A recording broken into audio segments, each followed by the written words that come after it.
Hello friends, welcome back to our channel. അപ്പോൾ ഇന്നത്തെ video വന്നിട്ട് വീട്ടിൽ മീൻ വാങ്ങിയിട്ടുണ്ടായിരുന്നു. അപ്പോൾ അതിൽ നിന്ന് കിട്ടിയ പല്ലിമീനാണ്. അപ്പോൾ അതൊന്ന് നമുക്ക് വാഴയിലയിൽ പൊള്ളിച്ചെടുക്കാം. സിമ്പിളായിട്ടാണ് ഞാനിവിടെ ചെയ്യുന്നത്. അതിലേക്ക് നമുക്ക് 1/2 ടീസ്പൂണ് മുളക് പൊടിയും 1/4 ടീസ്പൂണ് മഞ്ഞൾപ്പൊടിയും ആവശ്യത്തിന് ഉപ്പും ആഡ് ചെയ്ത് കൊടുക്കാം. അതിലേക്ക് 1 ടീസ്പൂണ് വെളിച്ചെണ്ണയും ആവശ്യത്തിന് കറിവേപ്പിലയും ഇട്ട് കൊടുത്തിട്ട് നന്നായിട്ട് മിക്സ് ചെയ്ത് കൊടുക്കാം.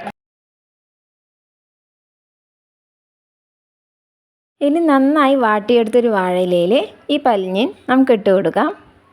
ചിലയിടത്ത് ഇതിനെ മീൻ മുട്ട എന്നൊക്കെ പറയും, ഇവിടെ പല്ലിമീൻ എന്നാണ് പറയുക. ഇനി ഇത് ഒരു നൂല് വെച്ചിട്ട് കിഴി പോലെ കെട്ടി വെക്കാം. അതിനു മുന്നേ ആദ്യമായിട്ടാണ് നിങ്ങൾ എൻ്റെ ചാനൽ കാണുന്നതെങ്കിൽ സബ്സ്ക്രൈബ് ചെയ്യുക. അതിനോടൊപ്പം ഒരു ബെല്ലൈക്കൺ വരും, അതിൽ ക്ലിക്ക് ചെയ്യുക. ഓൾ എന്ന ഓപ്ഷനിൽ ക്ലിക്ക് ചെയ്യുക. അപ്പോൾ ഇതൊരു കിഴി പോലെ ആക്കി വെച്ചിട്ടുണ്ട്. ഇനി നമുക്കൊരു പാൻ വെച്ച് കൊടുക്കാം.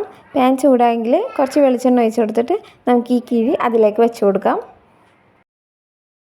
വാഴയില ആയതുകൊണ്ട് തന്നെ നന്നായിട്ട് പൊട്ടിത്തെറിക്കാൻ ചാൻസ് ഉണ്ട്. അപ്പോൾ നമുക്കൊന്ന് മൂടി വെച്ച് കൊടുത്ത് വേവിച്ചെടുക്കാം. ഇടയ്ക്ക് ഒന്ന് തുറന്ന് നോക്കിയിട്ട് തിരിച്ചും മറിച്ചും ഇട്ട് കൊടുത്ത് നന്നായിട്ട് വേവിച്ചെടുക്കാം. ഇപ്പോൾ പല്ലിമീൻ നന്നായിട്ട് വെന്ത് റെഡിയായി വന്നിട്ടുണ്ട്. ഇനി നമുക്കതൊരു പാത്രത്തിലേക്ക് മാറ്റാം. അപ്പോൾ സിമ്പിളായിട്ട് പല്ലിമീൻ പൊള്ളിച്ചത് ഇവിടെ റെഡി ആയിട്ടുണ്ട്. അപ്പോൾ വീഡിയോ ഇഷ്ടമായാൽ ലൈക്ക് ചെയ്യുക, ഷെയർ ചെയ്യുക, സബ്സ്ക്രൈബ് ചെയ്യുക. അപ്പോൾ ഇതെല്ലാവരും ട്രൈ ചെയ്ത് നോക്കുക. നിങ്ങളുടെ അഭിപ്രായങ്ങളൊക്കെ കമൻറ്റ് ബോക്സിൽ അറിയിക്കുക.